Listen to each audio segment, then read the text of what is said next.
आदरणीय प्राचार्य महोदय एवं आदरणीय शिक्षकगण, मेरे सहपाठियों एवं बाहर से पधारे अतिथिजन, आप लोगों के समक्ष मैं भगवत गीता के बारे में कुछ बातें प्रकट करना चाह रही हूँ। श्रीमद् भगवत गीता एक ऐसा ग्रंथ है जो भारत में नहीं बल्कि पूरे विश्व भर को अच्छा लगा है।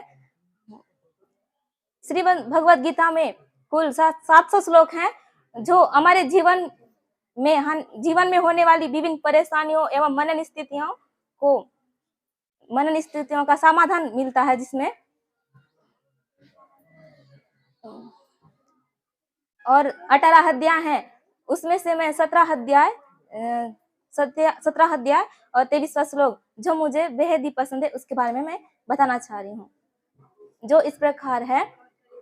ओम तत्सदिति निर्देशो ब्रह्मांड स्त्री विधा स्मृता ब्रह्मांड स्तेन वेदाश्च यज्ञाश्च भीता पुरा। अर्थात सृष्टि के आदि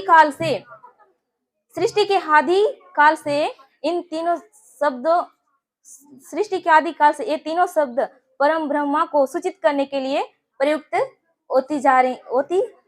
होती थी। ये तीनों सांकेतिक अभिव्यक्तियां ब्राह्मणों द्वारा वैदिक मंत्रों का जाप करते समय तथा ब्रह्म को संतुष्ट करने के लिए प्रयुक्त होती थी।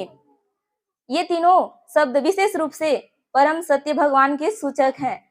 वैदिक मंत्रों में ओम शब्द सदैव रहता है।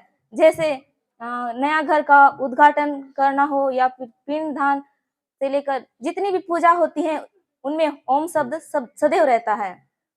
जो व्यक्ति शास्त्रों के विधान के अनुसार कर्म नहीं करता उसे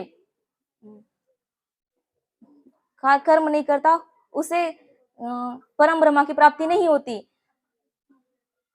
भले ही उसे क्षण भर के लिए कुछ देर के लिए सुख का अनुभव हो, लेकिन उसे वास्तविक सुख कभी प्राप्त नहीं हो पाता। आदि काल के प्रथम जीवात्मा ब्रह्म ने जब यज्ञ किए थे तब उन्होंने इन तीनों शब्दों के द्वारा भगवान को सूचित किया था। अतएव गुरु परंपरा द्वारा इसी सिद्धांत का पालन किया जाता रहा है। अतएव इस मंत्र का अत्यधिक महत्व है। अर्थात श्रीमद् भगवत गीता के अनुसार कोई भी कार्य ओम तत्सत के लिए अर्थात भगवान के लिए किया जाना चाहिए।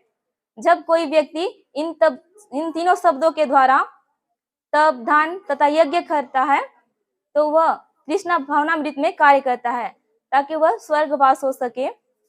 इस प्रकार के दिव्य कर्म करने में किसी भी प्रकार की कोई शक्ति का क्षय नहीं होता। धन्यवाद।